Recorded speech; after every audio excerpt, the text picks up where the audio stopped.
Hey guys, it's your girl Key. I'm back with another video, and today we are going to be talking about Monday Night Raw. And before we get into all that, I would like to say that I have been praying for all you guys that are affected by the wildfires in California, and I hope you guys are staying safe. And I prayers out to those affected, and I'm praying for restoration and that you guys be okay at the end of the day.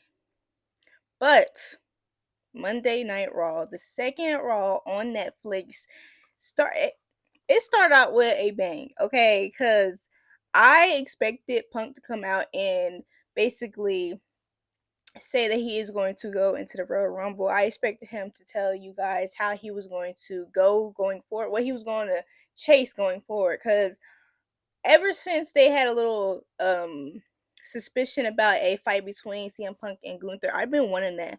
Like Gunther has like two people I want to see Gunther, actually three, but I want to see Gunther against CM Punk. I want to see Gunther against Roman Reigns. So I'll be here for it. And Punk had he said a little shots to Cena, basically saying it don't matter if your time is up because my time is now.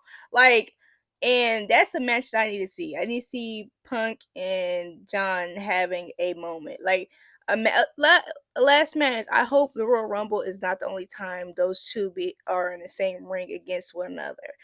I ain't gonna front.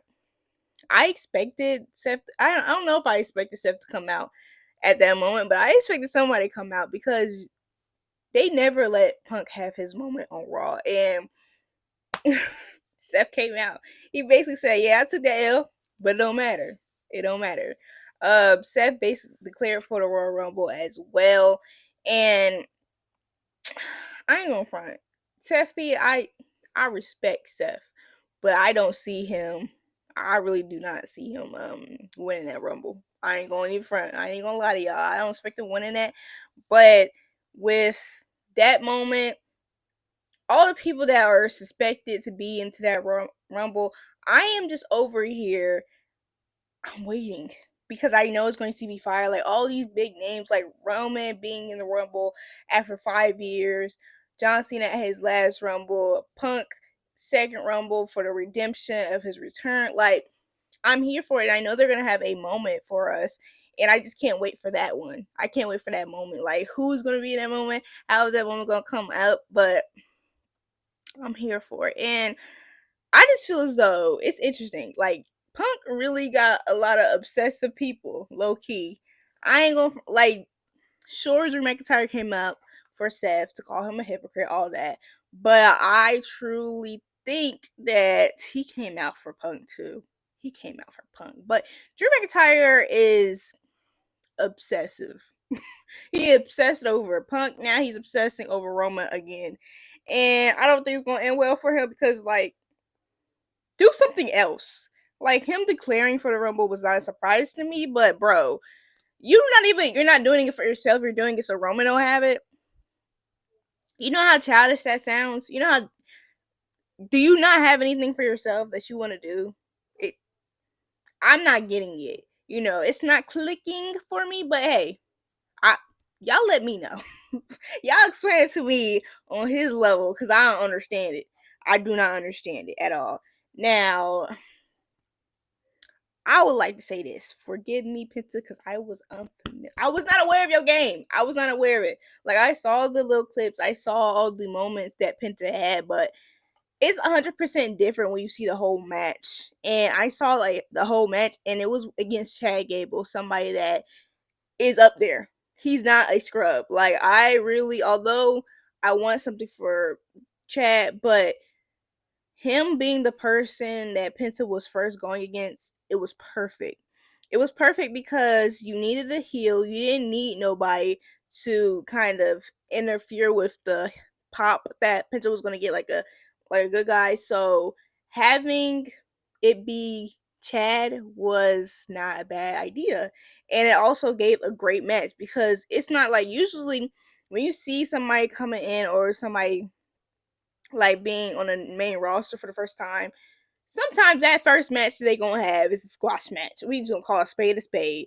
It'd be a squash match, but that wasn't what it was. We didn't have a squash match and it was respectable for both of them. So I'm excited to see what they're doing with him. I ain't gonna front. I I was feeling it. I was feeling it. Like, I really enjoy the fact that both Penta and Motor City was able to come with a pop, because not all WWE fans know of different wrestlers and different promotions or in the indie, no, not many people know. But the way they're being presented into the WWE, because there's some people that only watch the WWE, me included, but I do also see other stuff because I am into wrestling. But I really love the way they presented. They didn't wait on merch. They presented him like the star he is, and I'm excited. Now, Ludwig versus Sheamus. Ludwig, it was not the night, Ludwig, but that's okay. It's okay. I don't know why they had Braun out there in the crowd without his title. Like, he could have had his he should have had his title. Like, let me rephrase that. He should have had his title. And with what happened, the triple threat and what happened last night, I really think and I really am hoping that this means Sheamus is able to finally get that IC championship. Because if we're doing all this, you should have just gave it to Ludwig. And those two, Braun and Sheamus, they make some good art. They make good art together. So I hope that Sheamus wins that IC title, because I'll be here for it. I will be here for it. Sheamus is one of the ones that I grew up on. So when he win, I win. When he win, I win. He win, I win. Now, I'm gonna be honest. I am gonna be honest. Seth and Drew, they need to start a club together because they both obsessive over Roman. And Seth coming to Sammy as if he really cares. As if he really cares. Talking about, you need to look out for yourself. Why you worried about the bloodline? Da da da. What you do that for? It just showed that he was salty. It just showed that he not honorary Uce, but that's fine. That's fine. He's not honorary Uce. But Sammy, I'm, I have conflicting views about Sami Zayn, and that little exchange with Sammy and Miz and Carlos. The Miz always gonna eat somebody up on that mic, okay? But Sammy having a world title, I gotta sit on that. I would have to sit on that for a very long time. Not that Sammy is not talented, because he is, but I would have to sit on that. I would have to sit on that one. Now, the match between Sammy and the Miz, I knew it was gonna happen. But at least Miz was able to get off great ones. He beats washed allegations. He does just enough, and he's always done that. But I love the Miz and how he can kind of control the crowd. Because I don't know if everybody noticed it, but when he was pointing to himself and then pointing at Sammy, he was still getting cheered. So he had to continuously do it, and so people could pick up on the fact that he wanted them to boo him and cheer Sammy. That right there, that's that veteran eye. The Miz has always been able to work the crowd. That right there, the Miz just coming in, he been able to do that. So Miz is one of those people where I really want him to have more respect by because he really is up there with top people. He not no John Cena, he not no Jeff Hardy, but he's up there. He's literally up there. I ain't gonna. If you're gonna talk about, if we gonna talk about like Christian, Jericho, Miz had his run too. We need to have Miz up in those conversations. Now, I understand that he ain't always going to try to do no flips and stuff in the ring, but he still knows how to work in that ring. He still knows how to build up. He knows how to put over talent. He knows how to get on that mic. One of the best heels. Man. Like, one of the best heels. If Roman was not Roman Reigns, the tribal chief, I would have Miz up there with being my second, up there with Randy. It'd be up there with Randy, like Randy and Roman. It's Roman, then it's Randy. But still, I would have him up there on that top two for my picks. Because you know what I'm saying? I was Born in 2000s. Born in 2000s, guys. Born in 2000s. Born like I would have to. I gotta sit on some certain heels now.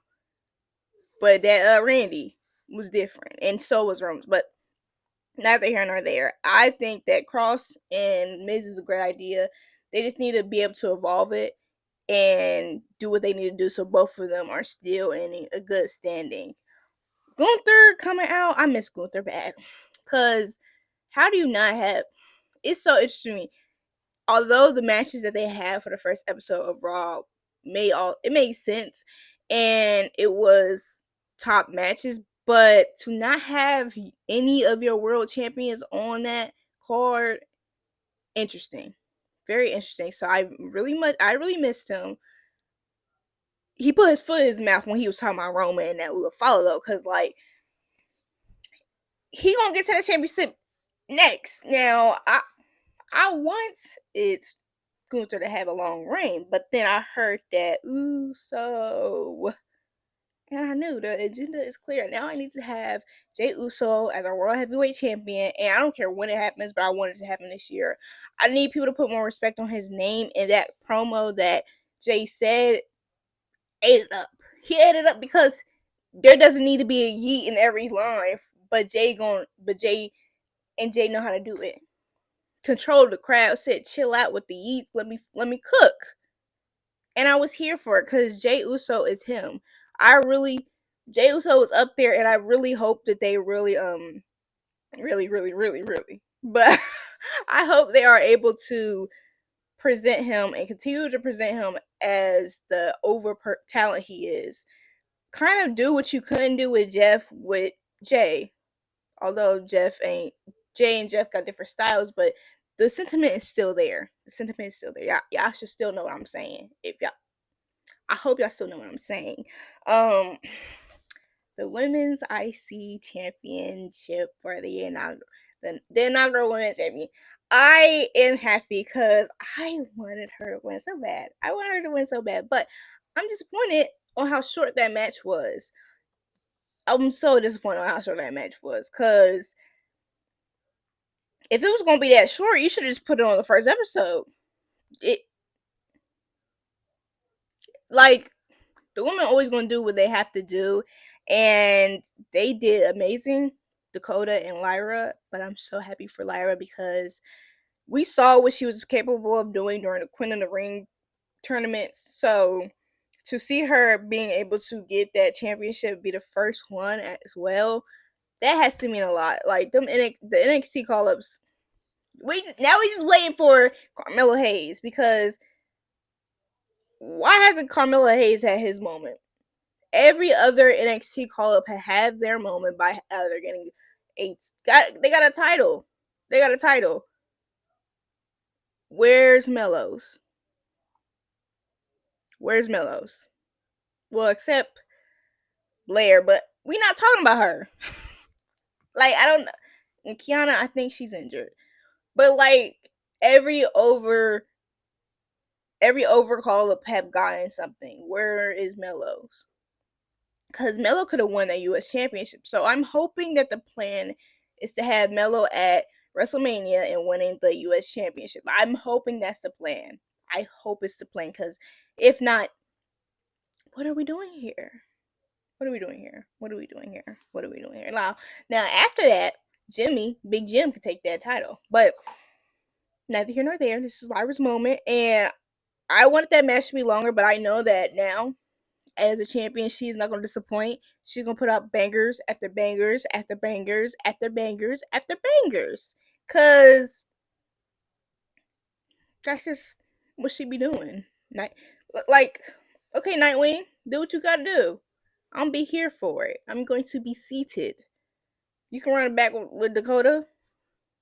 As long as you still say champion, girl. As long as you still say champion. And her new champion, Rhea Ripley, came out to address her people.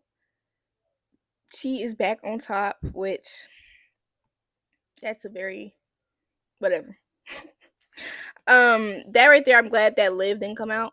I'm glad that she didn't address it, because then that would probably lead to a rematch. And I don't think, with the way, although I know that this is controversial, and I think some people do think this, with the way that Liv treated that championship by always cheating when every time she had a defense, I do not think that. Well, I don't think she cheated with Io, but I do not think that she needs to have a rematch, since the rematch clause is apparently not a thing anymore. She doesn't need to have a rematch. Period. She don't at all. Back in the line like everybody else. Um, Nia coming out to respond to the fact that Rhea thinks that she is the most dominant on the roster. Fitting, because Nia, I would say Nia is the most dominant. Period. I don't care who you name. Nia is the most dominant one on that roster. Like, I don't know where anybody's been, but it is Nia. And Nia was looking good. Nia was looking good. I really I want, like, she declared for the Royal Rumble as well. I think Bayley's going to do the same, but Bayley was there, and Nia's always starting stuff with everybody. She started stuff with Bayley, and it didn't good for her, but it led to me thinking that Bayley may be getting traded. She may be getting traded to Raw, but also, if Naomi doesn't win the Elimination Chamber, if she doesn't win the Royal Rumble, and if she's not championing, then my agenda for Mania, I want to see Rhea Ripley versus Nia Jax at Mania, because, and I want Nia to win, because that match they had at Elimination Chamber was so good, and it was disappointing to see that it was Becky being the one against Rhea at Mania. Now, it was a good match between Becky and Rhea, but Nia and Rhea have something. They have something. So I know at the grandest stage, they gonna do something crazy. Now the main event of the night, the street fights between Damian Priest and Finn Balor. That was a match, man. Like, I appreciate the fact that they really went in with the street fight. They went everywhere in that arena. They went everywhere in that arena. Like, it caught me off guard when they went up those stairs throughout the crowd. That that gave me them vibes of earlier time in the WWE, kind of, when they would be up in the ring stands and y'all would get thrown over. That right there, that reminded me, like, they haven't done stuff like that recently on a Raw. They haven't, and if that's what we're gonna be getting now that it's on Netflix and they want to bring in more people with more eyes, I'm seated. I need that. I need that for good. And that move, and then Finn's in the stretcher, like, I was scared because I really thought that he was hurt, but then I'm like, there's still some time in the night. I don't think it's going to end like that. And when Damian Priest rolled that man back to the ring, not even knowing if he was that hurt or not, at least he has the respect for the patients in the hospital. Like, at least he has the respect for patients in the hospital, not to have Finn be in the hospital, then beat up Finn. At least he has respect for that. But that match was crazy. And then, of course, the Trash Day came out and tried to win a match for Finn, which, for the way that people be having such a big hurrah about Roman was winning them from the cheating, from the bloodline, at least Roman ain't never did that. At least Roman ain't ever was in a have someone on a neck brace, had them put him up on a top rope to do his, like, at least that ain't never happened. But the fact that that is what occurred, that was crazy optics. Like, Finn, you will not be winning anytime soon. Finn will not win. Finn will not win. That's how I'm feeling. And Damian Priest will continue on being this man's nightmare if that's what he has to do. Like, Damian Priest really is that guy. Like, to have the both of them have the main event for the second night of Raw on Netflix is a testament of those two's talent, and it showed in that main event. I want to see that match in person. That's that type, like, really. Like really, they not playing with each other. It was not playing each other. Like I don't feel as though this beef is over. I will say that. And then the War Raiders, they came out because the Trash Day wanted to do old tactics, and as always, it didn't work out for them, which worked for me because South of Heaven, South of Heaven, 1, 2, 3, and the match is over, and Damian Priest was the winner. If they do get another match together, I really think Finn Balor is going to win. I wonder if he's ever going to bring back the demon character because of the fact that there was like I feel as though it's an Easter egg that they have his lunchbox of Demon Finn Balor there in the Judgment Day's room. I really think that Finn Balor really may change a little bit after the beatings he gets from just Damian Priest. Now, another thing I would love to comment is like they so smart. WWE so smart. Like for the US fans, for those people that don't have SmackDown on Netflix, they're being real smart about who they putting people from SmackDown on Raw, so y'all see the type of talent they got on Raw on SmackDown, so y'all more interested about what's going on USA. Smart moves, cause SmackDown is actually that show. It's that show. But y'all let me know about what happened last night. Y'all tell me how y'all feeling about that Penta debut, and if y'all was already a fan, y'all was just waiting for this moment. Because if so, y'all had it this whole time. Y'all had it this whole time. Y'all knew this whole time. And how y'all feel about Lyra winning the IC championship? It's good to have an actual IC champion for the women, but very iconic. It was very iconic that China was mentioned and China was able to have the IC championship. I love China. But thank you for watching. Please like, comment, share, and subscribe. Bye.